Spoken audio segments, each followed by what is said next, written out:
Iklan adalah salah satu cara untuk mempromosikan barang agar dilirik oleh pembeli. Baik itu ditampilkan di televisi, sosial media, hingga dipasang pada papan reklame di pinggir jalan. Biasanya iklan diisi dengan kata-kata persuasif, gaul, serta disisipkan pula berbagai gambar lucu dan unik agar dapat menarik mata yang memandang. Namun ada juga nih iklan-iklan yang kelewat ekspresif, sampai-sampai nggak layak tayang. Nah, kalian pasti penasaran nih, iklan apa aja tuh? Berikut ini 10 iklan jadul Indonesia melanggar etika dan tidak layak tayang.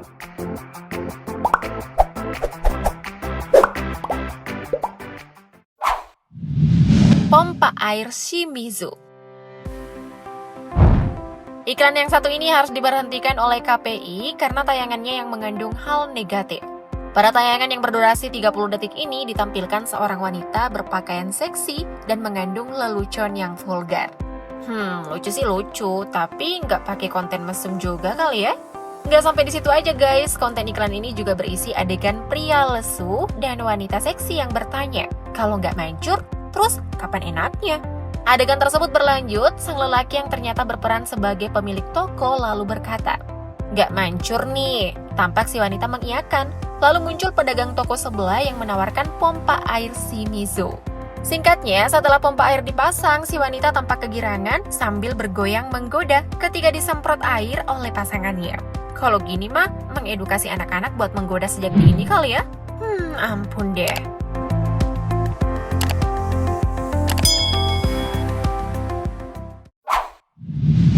Softener So Clean. Iklan yang satu ini emang identik dengan wanita cantik. Kalian pasti tahu kan, produk pelembut pakaian Softener So Clean. Iklan pelembut varian Twilight Sensation ini dinilai tidak memperhatikan peraturan siaran iklan, seperti pembatasan muatan seksual, ketentuan perlindungan anak dan remaja, serta norma kesopanan. Iklan tersebut terlihat berulang kali menyorot bagian paha dan dada model wanita di dalamnya. Akhirnya Wakil Ketua KPI memberikan teguran dan memberikan kesempatan perusahaan pemilik iklan tersebut untuk melakukan editing dengan tidak menyorot bagian tubuh wanita yang dirasa terlalu vulgar.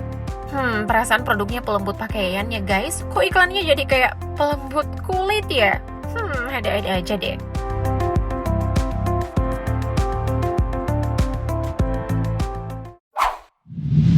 Indosat. Walaupun bukan wewenang KPI untuk membatasi iklan poster atau billboard, tapi masyarakat bisa melakukan hal tersebut loh. Bahkan masyarakat bisa mengecamnya seperti iklan Indosat versi liburan ke Australia ini.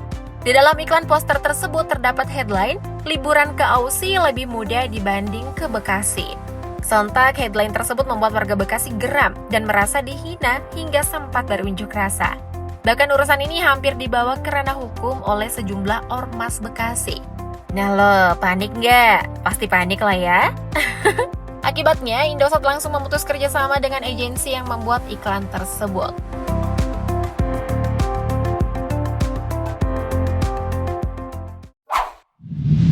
Klinik Tongfang. Tahun 2012 lalu, Indonesia dihebohkan dengan sejumlah parodi yang menirukan iklan Klinik Tongfang. Klinik kesehatan ini mempromosikan diri yang mana semua penyakit ringan maupun berat pasti bisa sembuh jika Anda berobat di sini. Tapi alih-alih mendapat sambutan positif dari masyarakat, iklan ini justru dijadikan lelucon. Ada teman yang menyarankan untuk coba berobat ke Klinik Tongfang. Dan akhirnya sekarang Bahkan KPI juga memberikan surat peringatan kepada klinik tersebut karena dianggap melanggar etika periklanan, yakni larangan untuk memberikan diskon dan menampilkan testimoni pasien untuk produk layanan kesehatan. KPI juga menindak tegas beberapa stasiun televisi yang masih menayangkan iklan klinik ini. Lucu juga ya namanya.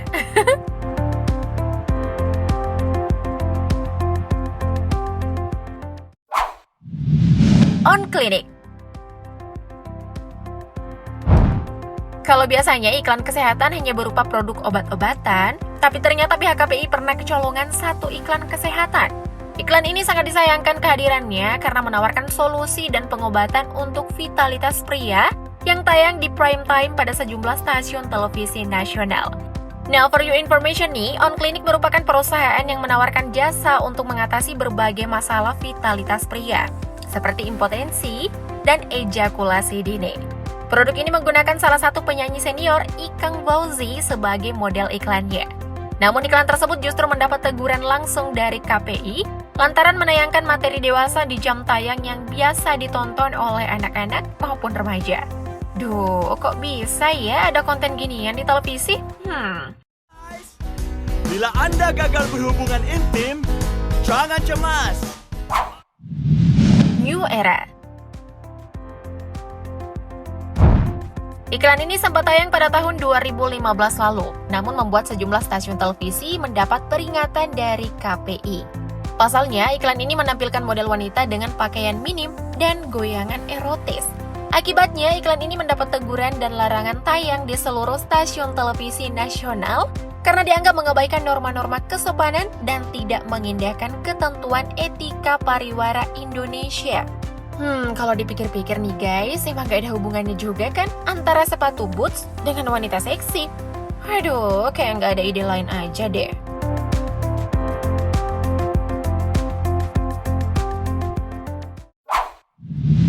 Cat Avian.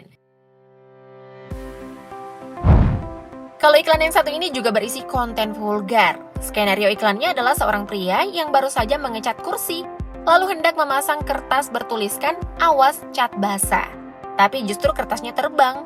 Kemudian datang seorang wanita yang langsung duduk di kursi yang baru dicat. Setelah pria itu menunjukkan kertas tulisan "Awas cat basah", sang wanita langsung bangkit dan mengibaskan roknya untuk melihat bagian belakang rok.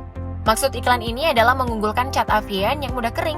Akan tetapi iklan yang melanggar etika ini justru ditegur oleh KPI lantaran menampilkan close-up paha model wanita yang membuat penonton salah fokus. Padahal pakai kertas juga bisa kok menunjukkan kalau catnya udah kering. Tapi strategi marketing gak pernah semudah itu ya, Ferguson.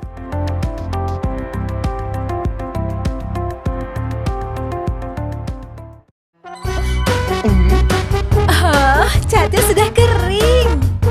Asia. Mie sedap versi ayamku. Anak-anak generasi 2000-an sepertinya akrab nih sama iklan mie sedap versi ayamku. Di iklan tersebut ada seorang anak bernama Adi yang menanyakan keberadaan ayam peliharaannya setelah menyantap mie instan rasa kaldu ayam. Tapi scene yang itu bukan masalah guys. Masalahnya ada pada scene seorang guru yang membawa sebungkus mie sedap dan di kepalanya terdapat seekor ayam. Walaupun diketahui hanya sebuah animasi, tapi iklan ini dianggap melecehkan profesi seorang guru. Akhirnya KPI melayangkan teguran kepada perusahaan produk tersebut untuk memperbaiki iklan tersebut. Cukup meresahkan ya bun.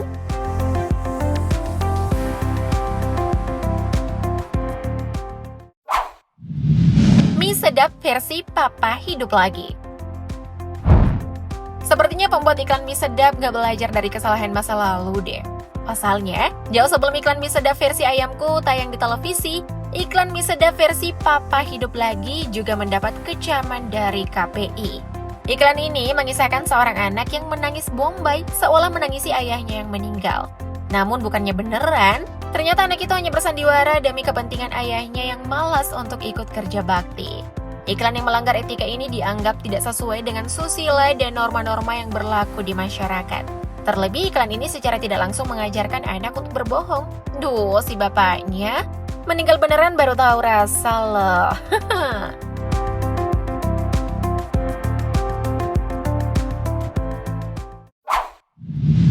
Email.